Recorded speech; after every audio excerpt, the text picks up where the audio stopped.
उसका काम जो होता है वो सेल्स को एनर्जी प्रोवाइड करना होता है, लेकिन जब इंसुलिन की रेजिस्टेंस हो जाती है तो हमारे सेल्स को ग्लूकोज की प्रॉपर मकदार नहीं मिल रही होती, और वो ग्लूकोज जो होता है वो सेल्स को एनर्जी पहुंचाने के बजाय वो फैट में कन्वर्ट होकर हमारी बॉडी पे डिपॉजिट हो जाता है, जिसकी वजह से ओबेसिटी या मोटापा जो है वो हो जाता है। तो हमारी आजकल की जो खुराक है उसमें मेनली हार्मोन्स का इस्तेमाल बहुत ज़्यादा हो रहा है, फ्रूट वेजिटेबल्स तक में भी ज़्यादा इस्तेमाल हो रहा है, और चिकन या जो पोल्ट्री फीड्स वगैरह होती हैं इनमें हार्मोन्स की एक्सेस की वजह से भी इसमें एग्रेवेशन आ जाती है।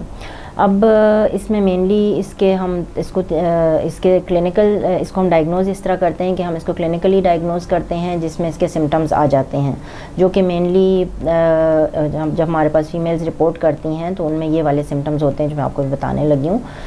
उसमें ये होता है कि एक डिलेड मेनार्क होता है, यानी कि पीरियड्स या तो लेट ही स्टार्ट होते हैं फीमेल्स में, लड़कियों में। दूसरी चीज़ ये होती है कि या उन्हें कम